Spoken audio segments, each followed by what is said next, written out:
Hey guys, it's Shane from Under the Bridge Collectible Cards. I am here today to give you a deck tech on my Prosper deck. I've been excited to show you guys this deck, and I've been waiting a little bit because it's a more powerful deck. This is a bracket 4. The only thing that doesn't make it a bracket 5 is it doesn't have infinite combos and it doesn't go search for a quick infinite combo to finish. But it is a very powerful deck. There's enough game changers and all that stuff. The deck is helmed by Prosper Tomebound. A lot of people know what he does. Exiles at the end of turn. If you play from exile, you make a treasure. I'm going to show you Passionate Archaeologist right with that. They go together. Very strong in the deck. Prosper does damage as well. We're going to go into the ramp and advantage. We've got the Star Compass. Blood-Soaked Insight. Turns out normally to be an MDFC. I very rarely play it on the front. Big Score. Arcane Signet. If you've watched my other deck techs, it's red. There's a Ragavan in there. Felwar Stone, Rakdos Signet. Again, Unexpected Windfall. Reign of Riches. This is more of a fun card. It keeps the power down a little bit, even though it's a strong deck. Cascading also is playing from exile, so I get the treasure. More treasures, more ramp, and draw and Deadly Dispute. Professional Facebreaker. Not only the treasure, but I can exile cards from the top to play them. That does come in very handy in this deck.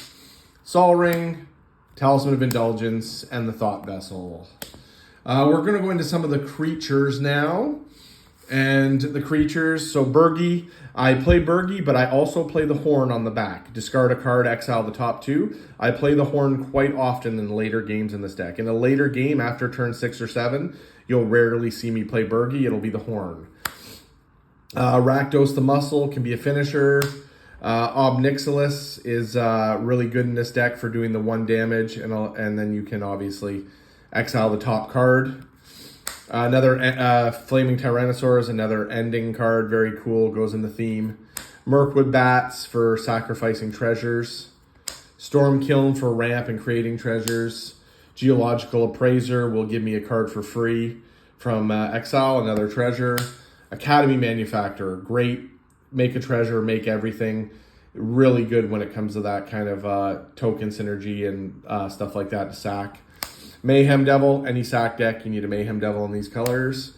Inti, same thing, discard a card, draw a card, exile the top card, and then you put a counter on it. Give something trample as well. Not quite as important, the trample, but it is a good card in this deck for moving through your deck. Lelia, great card in exile decks. Just a great card, period. Nadir's Nightblade, doing damage to everyone. Reckless Fireweaver, doing damage to everyone. Marionette Apprentice, doing damage to everyone. Atsushi, makes treasures, exile the top cards. Dothy Voidwalker, exiles cards, I can play one for free. Bonehorde Dracusaur, great card, makes treasures, exile the top cards of my library again. Goldlust Triad, I've just started this. I think this card is fantastic for 5, and I'm experimenting with this in here. The Vestige, unbelievable, for 4. I can put something in for free, then I play it from Warp, make a treasure. When it leaves, put something in for free. It is a treasure theme deck as well. Goldspan's a must.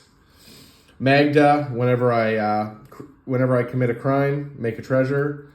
And Zorn, very important, will double my treasures. Into some of the removal.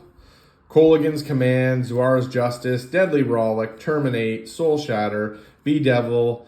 I love Guthrie Wright's History. Basically I can get rid of a treasure and get something off the top of my library for free. It's basically a Chaos Warp that hits everyone. Rakdos Charm, again, people need to play it more. I think it's underrated. Chaos Warp, Deflecting Swat, and Delay Blast Fireball is unbelievable when you get it from exile, when you flip it off Prosper or something and you play it for 3 and it does 5 damage to every creature that I don't control, every opponent, and I make a treasure. Into mass removal here, Toxic Deluge, Blasphemous Act, Vandal Blast, and Reckless Endeavor. Another one of my favorite cards. Very easy to cast in this deck, and I can do damage and make treasures, which I love. Card advantage cards, we're going to go with Jessica's Will, Light Up the Stage, Brass's Tunnel Grinder, Valakut Awakening, Sword of Forge and Frontier. You find some prisoners. All obvious, they do the exile thing in that. Protection-wise, One Ring, Lightning Greaves. What I guess you could call these finishers, game changers, important cards. Season of the Bold, I'm trying this in a couple decks. I tried this in another one of my decks.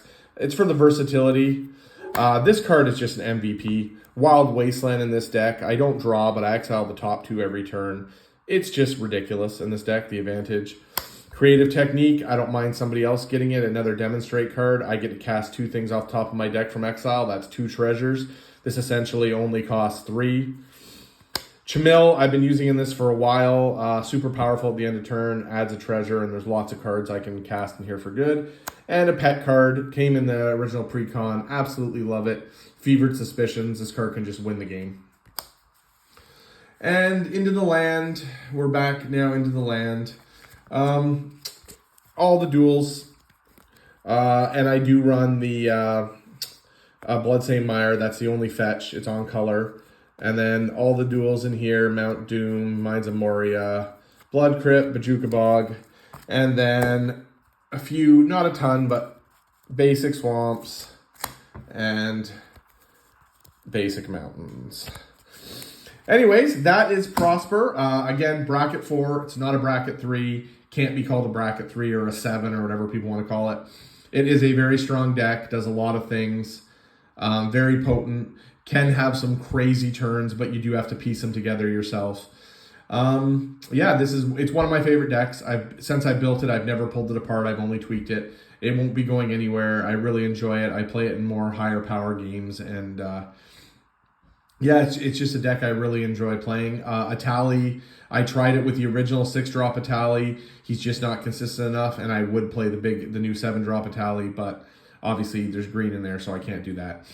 Anyways, Under the Bridge Collectible Cards, website, underthebridgecollectibles.com, your home for a staple. It's got a ton of Commander staples, good pricing, Pokemon graded cards, sorted graded sports slabs, free shipping over $250 to Canada and the US.